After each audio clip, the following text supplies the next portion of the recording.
Hello दोस्तों, स्वागत है सभी का हमारे यूट्यूब चैनल में। आज के इस वीडियो में हम रुधिर परिवहन तंत्र के बारे में जानेंगे कि मानव या फिर जीवों में कितने प्रकार का रुधिर परिवहन होता है। तो अपने इसमें आप देख सकते हैं, जो आपके जीव होते हैं विभिन्न प्रकार के, उसमें दो तरह का रुधिर परिवहन होता है। और रुधिर परिवहन तंत्र किसे कहते हैं, इसकी पहले परिभाषा जान लेते हैं। जिस परिवहन तंत्र में संवहन का माध्यम रुधिर होता है, ठीक है। रुधिर का मतलब है जैसे जो बहने का माध्यम है, जो नलियाँ लगी हुई हैं विभिन्न जीवों में शरीर में, जिनमें से क्या होता है पूरे अंगों में रक्त का प्रवाह होता है। तो वो माध्यम अगर उसमें रुधिर है तो उसको हम रुधिर परिवहन तंत्र कहते हैं। आगे बढ़ते हैं। रुधिर परिवहन तंत्र दो प्रकार का होता है, खुला रुधिर परिवहन तंत्र और बंद रुधिर परिवहन तंत्र।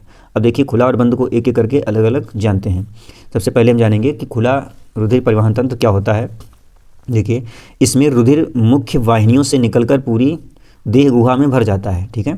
यानी कि इसमें मुख्य प्रकार से कह सकते हैं कि नलियों में नहीं होता है, सीधे अंगों के संपर्क में रहता है रुधिर, और दैहिक अंगों की कोशिकाओं के सीधे संपर्क में रहता है, ठीक है। तो इस तरह के जो तंत्र होते हैं उन्हें हम कहते हैं खुला रुधिर परिवहन तंत्र। ध्यान रखिएगा, इसमें जो रुधिर है वाहिकाओं से निकलकर पूरी देह यानी कि शरीर में फैल जाता है, ठीक है, और अंगों की कोशिकाओं के सीधे संपर्क में रहता है। तो इस प्रकार के जो रुधिर परिवहन होते हैं उनको खुला रुधिर परिवहन तंत्र कहते हैं।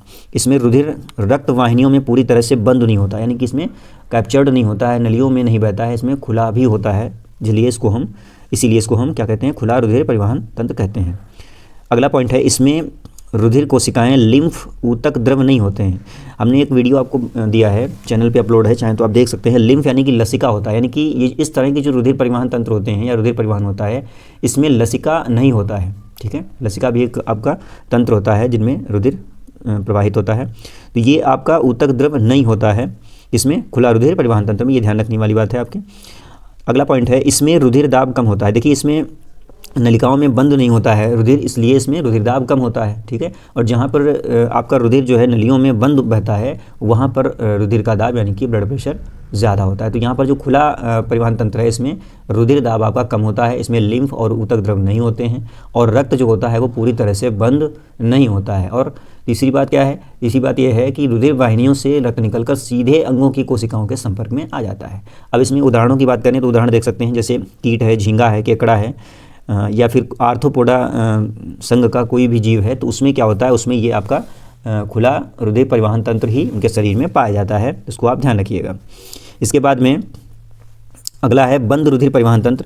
इसमें भी समझते हैं। देखिए, इसमें जो पहला पॉइंट है, इसकी जो डेफिनेशन है, इसमें रुधिर से धमनियों में व धमनियों से धमनी कोशिकाओं में पहुंचता है। देखिए, इसमें सीधे रुधिर नहीं अंगों के संपर्क में जाता है, सबसे पहले धमनियों से हृदय में पहुंचता, धमनी कोशिकाओं में पहुंचता है, ठीक है। फिर धमनी कोशिका से रुधिर क्या होता है, सिरा कोशिकाओं में पहुंचता है, तथा इनसे सिरा कोशिकाओं से क्या होता है, सीधे हृदय में पहुंच जाता है। तो इस तरह के जो परिवहन होते हैं उनको हम कहते हैं बंद रुधिर परिवहन।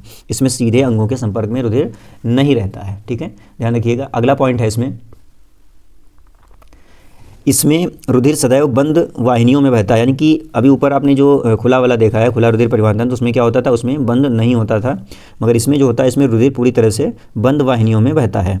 इसमें रुधिर कोशिकाएं लिम्फ यानी कि लसिका ऊतक द्रव होते हैं, मैंने अभी आपको बताया था। अगर देखिए, अगर आपको रुधिर परिवहन तंत्र यानी खुला और बंद रुधिर परिवहन तंत्र में अंतर लिखने को आता है, तब भी आपके लिए ये नोट्स बहुत ही इंपॉर्टेंट है। इससे आप आसानी से 3-4 अंतर लिख पाएंगे। तो इसको पूरा ही वॉच करें तो आपके लिए बहुत ही फ़ायदेमंद रहेगा। अगला पॉइंट है, इसमें रुधिर दाब अधिक होता है। मैंने बताया था कि जिस परिवहन तंत्र में रुधिर जो है अगर बंद वाहिनियों में बहता है तो उसका ब्लड प्रेशर ज़्यादा ही आता है, ठीक है। आइए उदाहरण देखते हैं इसके। इसमें देखिए, मनुष्य, मछली, मेढक और सभी स्तनधारी जो होते हैं आपके जीव, उनमें सब में क्या होता है, बंद रुधिर परिवहन तंत्र पाया जाता है। और कार्डेटा संघ के जितने भी प्राणी हैं उसमें भी आपका ये पाया जाता है।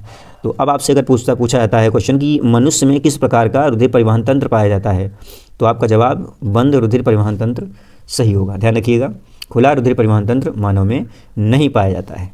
इसको एक डायग्राम के थ्रू भी आप समझ सकते हैं। जैसे डायग्राम एक लिया है, इधर क्या है, इधर खुला परिसंचरण तंत्र है और ये बंद परिसंचरण तंत्र है। खुला में क्या होता है, इसमें प्रवाहित होने वाले द्रव को हीमोलिम्फ कहते हैं। ध्यान रखिएगा, इसमें जो रुधिर प्रवाहित होता है उसको हीमोलिम्फ कहते हैं, और इसमें जो रुधिर प्रवाहित होता है उसको रुधिर कहते हैं। इसमें जो द्रव है आपका, उसको हम क्या कहते हैं, रुधिर कहते हैं, इसमें हीमोलिम्फ कहते हैं, इसमें इसको रक्त नहीं कहते हैं, ठीक है। यहाँ पर जैसे रुधिर लिखा है तो रुधिर का मतलब यहाँ पर हीमोलिम्फ होता है, और इस वाले में जो हमने लिखा हुआ है बंद में, इसमें उस रक्त को या उस तरल को रुधिर कहते हैं। अब यहाँ पर इसमें थोड़ा सा यहाँ पर देख सकते हैं डिफरेंस है, ये जैसे है दोनों में हृदय है, यहाँ पर थोड़े से ब्लॉकेज बने हुए हैं, वाइट कलर में आपको दिख रहे होंगे, इसमें कुछ नहीं है ऐसा।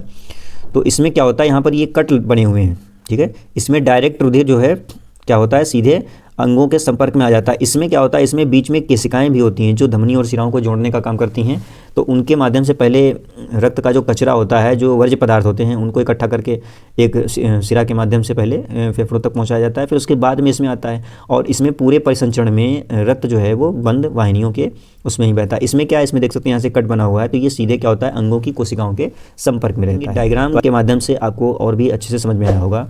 तो वीडियो कैसा लगा कमेंट करके जरूर बताइएगा। वीडियो और चैनल पर नए हैं तो चैनल को सब्सक्राइब और वीडियो को लाइक जरूर करें। मिलते हैं अगले वीडियो में, तब तक के लिए धन्यवाद। जय हिंद।